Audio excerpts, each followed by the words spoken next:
This conference will now be recorded.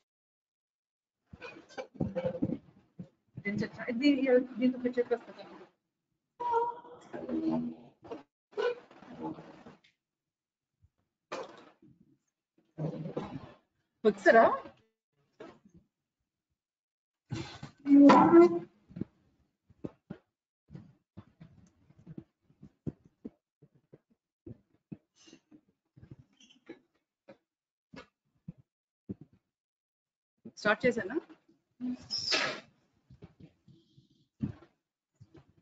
Good afternoon to all of you. So we are going to discuss an important topic and which has been previously discussed many times, that is antepartum hemorrhage. As it is important topic, please listen carefully.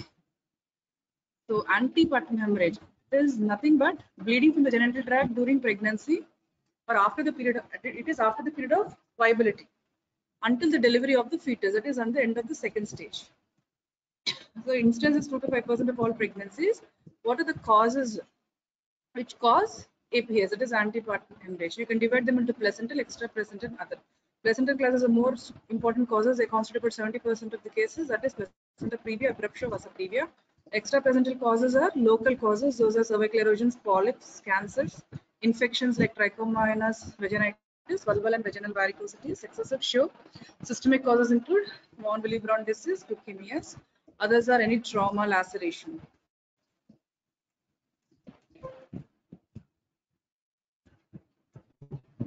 So placenta previa is nothing but when the placenta, which will be inserted in the lower uterine segment, it is called as placenta previa.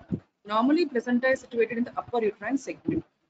Instance of placenta previa is 4 to 5 per 1,000 pregnancies. Now coming to classification of placenta previa, there are 4 classes.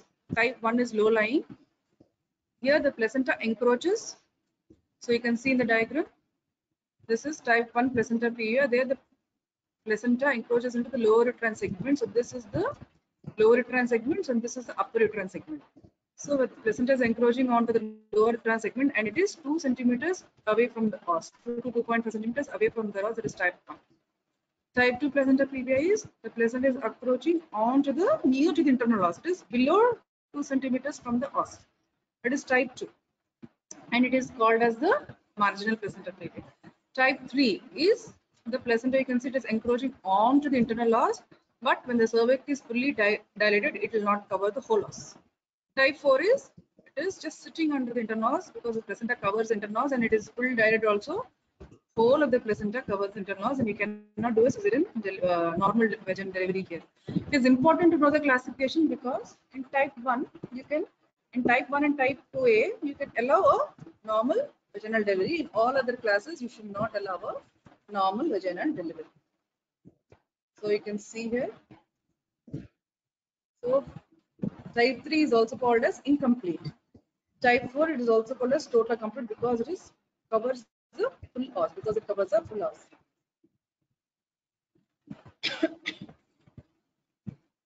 So again in type, all the types you can divide into type A and type B. Type A and type B depending on the placental location, whether it is on anterior or posterior side. I mean, if it is type A, it is anterior. Type B, it is situated on the posterior.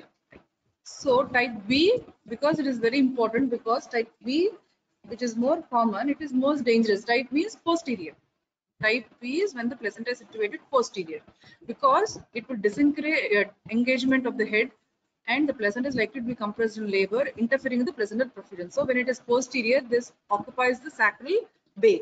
So the placenta will occupy the sacral bay and it is doesn't allow engagement first of all, and also it compresses. So when the baby is negotiating the birth canal, it will compress the placenta because from the placenta all the nutrients and blood supply goes to the baby. So when the placenta is compressed, what happened? There is compromisation of the blood flow which will cause fetal hypoxia.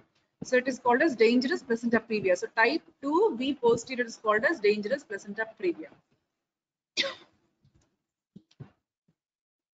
So this is classification. I showed you in the diagram, that is if the distance is greater than 2 centimeters from the os, that is the placental location is greater than 2 centimeters from the os, you can go for a normal, you can try a normal vaginal delivery. And if it is more 11 to 2 centimeters, 1 to 2 centimeters from the os, there is low risk of bleeding. And most of the times you can try vaginal and it will be successful. Sometimes you have to end up with cesarean section, that is in 34% of the cases. And if the os, that is, if the placenta, lower edge of the placenta is less than 1 centimeter from the os, it is high risk of bleeding. So what are the etiology which cause the placenta be situated in the lower segment? So because of advanced maternal age, grand multiparity, multifetal gestations prior cesarean delivery, cigarette smoking, cocaine and opiate use, and previous history of placenta previa, anemia, short pregnancy intervals, and tumors are in the lower uterine segment. And usually, women who are greater than 40 years have a 9-fold greater risk of having placenta previa. And if it is para 5, it's 2.2 increase in the incidence of placenta previa. Multifetal gestation, 40% will have placenta previa. And previous history of cesarean delivery is the most common cause we see in our setups. It is up to 10%. There's a number of previous cesarean section, 10% patient, 4 or more cesarean section. A second pregnancy within a year after, that is the low type. The gap interval is less than 1 year, then 7.5 times higher risk of placenta previa. Cigarette smoking, as all of you know, that contains carbon monoxide, which can lead to hypoxemia. That will lead to defective residual vascularization, leads to placenta previa. If there is a high chance of recurrence, so previous history of placenta previa, in the present pregnancy, she have 2.4 recurrence. And previous history of abortions, for which she have she has history of uterine curettage, she is more likely to have a low-lying placenta. And any histories like previous myomectomies, infections like endometritis, placental pathologies like marginal cord insertion and succinate, placenta also have a high risk. So, as the placental grows, so symptoms.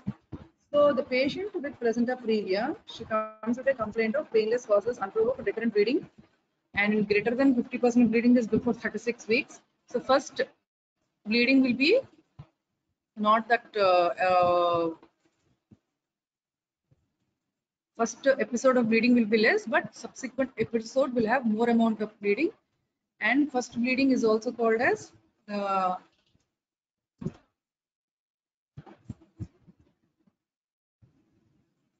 so that is called, first bleeding is also called a sentinel bleed, which is rare, so profuse. So it is first minimal bleed, and then subsequent bleeding will be more. So you have to ask her to admit in hospital when she has a first episode bleeding, because next few episodes can be fatal to her. What are the signs? So usually, because in placenta previa, the bleeding is revealed. You can see the general condition, blood loss are usually appropriate. So for abdomen findings, you can see size of uterus is proportional to the period of gestation, and uterus is normally relaxed unless the uterine contractions start, and you can easily feel the fetal parts. Because uterus is relaxed, you can easily feel the fetal parts. And because I told you, because it is the lower segment, the malpresentations, the engagement will be delayed, and malpresentations are more common, like breech, transverse life, unstable life. The head will be floating, and fetal heart rate is usually present. Stahlworthy sign is a 2 marks question to you. It is nothing but the slowing of fetal heart rate on pressing the fetal head. So you try to press the fetal head down into the pelvis. Then what happened? They'll be dropping down of the fetal heart rate, and when release the pressure, again the fetal heart resumes to be normal. So this is called a Stahlworthy sign, but it can be fallacious, because normal pregnancies also, because of the pressure of the head, there can be fetal bradycardia due to vagal stimulus. Simple PV examination also can cause bradycardia. So simple PV examination can cause it. That's why always you have to see fetal heart, then only you have to do a PV examination. So don't do a PV examination and see the fetal heart. First you have to see the fetal heart rate, and then write down, and then only do a per vaginal examination. Then vulval inspection, only vulval inspection has to be done to note any active bleeding, the character of blood, whether it is a bright red, because this is in contrast with abruptio. So you have to differentiate placenta previa from abruptio always. Blood is usually bright red as bleeding occurs from the separated uteroplacental sinuses. You have to, unless an antepartum hemorrhage, you should always first doubt is placenta previa. So vaginal examination is avoided unless you confirm the diagnosis. And the diagnosis is by trans-abdominal ultrasound. Don't do a TVS first, do a TAS. So usually the placental migration. There is a phenomenon called as placental migration. Usually because of this, the placenta is situated in upper uterine segment. So this is due to differential growth of upper and lower uterine segment and degeneration of the placental, peripheral placental tissue and slow placental growth. There is a suboptimal vascular supply as compared to the beta properties, that is called as placental trophism. And usually around 16 to 22 weeks, almost 97% will be low lying. So after that, there will be placental migration, and almost by 32 weeks, the placenta will push going into upper segment. So when a placenta previa is confirmed, you see a report of low-lying placenta is lying in the lower segment around 16 to 22 weeks. Just wait and then ask repeated scans, subsequent scans, and see whether the placenta is migrating or not. But if the placenta is lower around 34 or 32 weeks, it will not migrate up. And some factors are there which will tell you the placental migration is less likely to occur if the placental edge is thick, if the placenta is posterior, and if lower edge is less than 2 centimeters from the os and there is history of previous cesarean section, the placenta will not migrate. So it will be in the lower uterine segment. So these patients should be followed regularly and cautiously. So why we are worried? There are because of the complications. So what are these complications? You can again divide into maternal and fetal complications. Maternal complications are the patient present with bleeding will present in different types of shock. So there are different types of shock depending upon the type of bleeding. That is how much she has blood lost. You can monitor the patient according to her blood pressure, pulse rate, temperature, urine output, and level of consciousness and respiratory. So these are the parameters you have to see to grade the degrees of shock. Then malpresentation, preterm labor, and what are the interpartum complications? There is early rupture of membrane or prolapse, slow dilatation of the cervix due to attachment of placenta on the lower segment, and increased incidence of operative interference, 4 pph, because of improper retraction. Because usually the upper uterine segment will retract and lower uterine segment. So what happens here? The placenta is in the lower uterine segment. So when the placenta gets separated, what happens? The lower retract. So all the placental sinuses are open, and they'll start bleeding, and the inherent capacity of the lower uterine segment to retract is not there. The patient starts profusely bleeding. That is the problem in case of placental bleeding. So a serious complication is adherent placenta. It is when it is abnormally firm placenta attached. That is when after of the baby you are not able to separate the placenta from its attachment. For that, in these patients, you may go for a cesarean hysterectomy also. If you cannot separate and like to separate it bleeding, then you have to resort to cesarean hysterectomy. So this is because of poorly developed decidia that lines the lower uterine segment. So after the delivery, what are the complications? Because sepsis, subinvolution, embolism, this is all due to your operative interference, more amount of bleeding, more amount of infection. So these are causes which lead to sepsis, subinvolution, and embolism. What are the fetal complications? Low birth weight is very common, and asphyxia, IUDs, intrauterine death, birth trauma, congenital malformation is 3 times more common in placenta previa. And so you have a regimen called as McAfee's expectant regimen. That is, you can wait. You can wait before termination. So you can wait for some weeks before termination in McAfee's expected management. When the patient is stable, bleeding has stopped, hemoglobin status is fine, and the patient blood pressure, pulse rate is fine, and her house is very nearby, and you can discharge her, and she has a attendant with her so that she can come to you, and she has a telephone which she can communicate to the hospital. So all these are factors are there to go for a McAfee's expected management. So here the maternal and fetal condition should be stable. If the fetus is non-viable, that is still premature fetus, you can allow for some time, but you should not compromise on the maternal side. So perinatal mortality ranges between 4 to 8, causes being asphyxia, this I have covered. Then coming to abruptio. So abruptio and placenta previa These two are the more common causes of antepartum hemorrhage. So what is abruptio? So in a normally situated placenta, there is normally implanted placenta when the placenta separates before the birth of the fetus. So before labor only, the placenta separate, it's called as abruptio placenta. Incidence is 0.6 to 1%. Recurrence rates are about 5 to 15% of the first episode and about 25% of the second episode. We have two types, revealed and concealed. Revealed is you can see the blood loss visible externally. Concealed is you cannot see, it is behind the separated placenta, it's collected between membranes and the deciduum. Okay. And in severe cases of these concealed hemorrhage, what happens is there will be subperitoneal ecchymosis, intramuscular hemorrhages in the uterine wall, and it is called as uteroplacental apoplexy or covulary uterus. This is a 2 marks question to you. What is uteroplacental apoplexy in covulary uterus? Mixed is both revealed and concealed type. So you can see here, this is, so you can see this is the revealed, this is concealed hemorrhage, right? So you can, so the placenta got separated and the blood is trickling out through the cervix into the vagina. You can see the blood. So this is concealed. The blood is not trickling, it is accumulating between the placenta and the residue and the membranes. These are the risk factors. So the risk factors are increased age, parity, preeclampsia, all the medical conditions which cause placenta previa, preeclampsia, chronic hypertension. Because of the pathophysiology there, it also leads to abruptio. Preterm rupture of membranes, multifetal gestation, hydramnios, cigarette smoking, thrombophilia, prior abruption, uterine leiomyomas, polycystic other malnutrition deficiencies, trauma. So whenever the patient comes to you with placenta previa, first you have to ask history of trauma to the patient, and then you have to ask whether she is having any hypertension, any rise of blood pressure, whether she is using medications for high blood pressures. These are two things first you have to ask. Other things you have to see in your scan reports like multifetal gestation, all these things. Usually age incidence increases among women greater than 35 years of age. Incidence is 4 times greater in multiparas.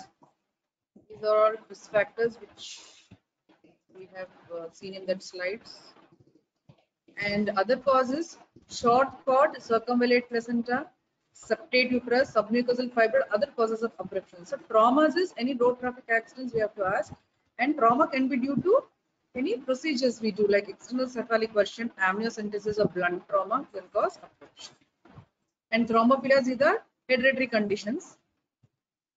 So what is the pathophysiology? So what happens in hypertensive disorder? What is the pathophysiology? pH, the same pathophysiology applies here. There is lack of tropoplastic invasion of uterine vessels, decreased placental flow, and there is high resistant flow from abnormal response to vasopressor agents. So there is spasm of blood vessels, uteroplacental blood vessels. Because of this, there is anoxic endothelial damage, and there will be rupture of vessel or extravasation of blood in the deciduum vessalis, which can lead to uteroplacental hematoma.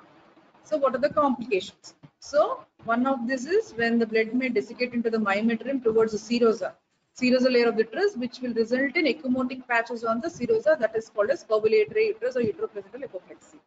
So they because of this, what are the complications? They can be rupture of the uterus, they can be atonic PPH. But if you see a covulatory uterus, that is, it will be very ghastly looking uterus, like very red, and all the patches will be there. You will be tempted to do hysterectomy, but covulatory uterus is not an indication for us cesarean hysterectomy unless it is associated with complications like atonic PPH. That is a different story, but usually easily the PPH can be controlled in case of abruptio placenta. But other complication which we are worried about in abruptio is disseminated intravascular coagulation, because what happens is the resulting damage to the decidual layers will allow free communications from the intradecidual space of membrane to maternal circulation. So the maternal circulation will have thromboplastins which are released from this circulation that will result in coagulation system activation that will result in DIC. It is disseminated intravascular coagulation. So there are two types I told you, revealed and mixed type or concealed type. So revealed type is abdominal pain which is followed by vaginal bleeding. Acute abdominal pain or a slight vaginal pain. Pain is continuous case of mixed or continuous. So here in revealed type it's dark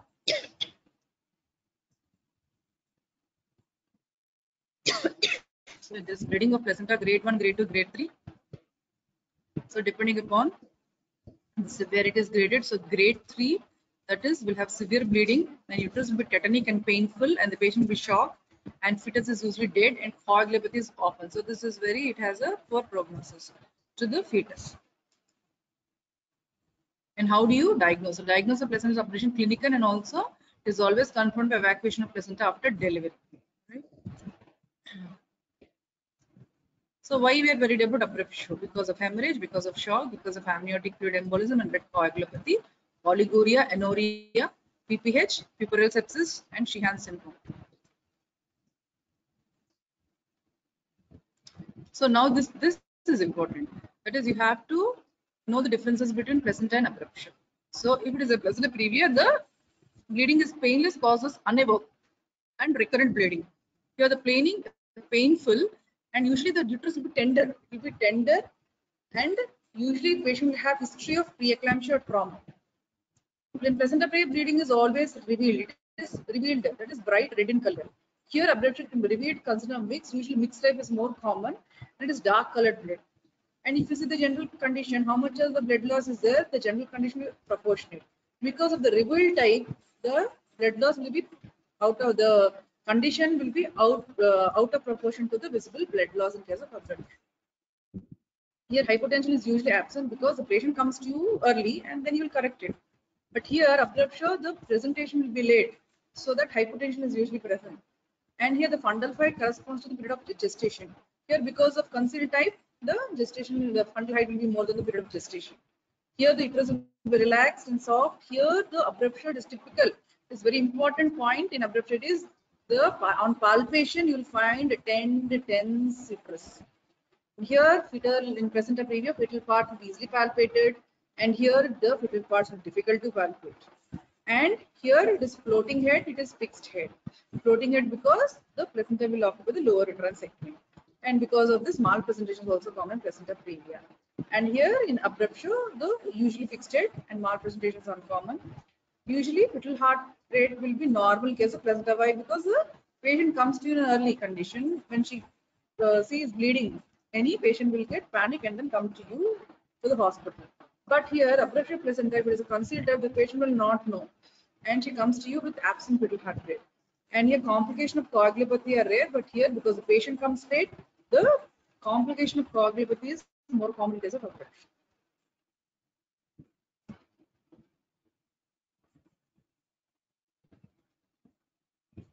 Okay, thank you. Half an hour later. So the treatment is in their slides.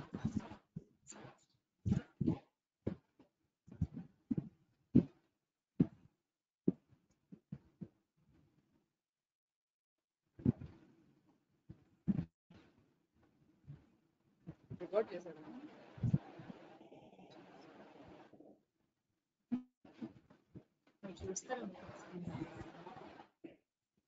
Slide treatment లేదు ఇక్కడ ముందు slides ఉండాలి కదా treatment slides పెట్టలేదేమి ఏదో treatment ఏదో చెప్పారు ఏం కొత్తలో ఉన్నాయి టేబుల్స్ నేనేమో చూసుకోవట్లేదు జస్ట్ ఇప్పుడే చూసుకున్నాను ఇది నేను చూడలేదు నిన్నంతా తెలుసా బిజీగా ఉన్నాగా నేను ఈ స్లైడ్స్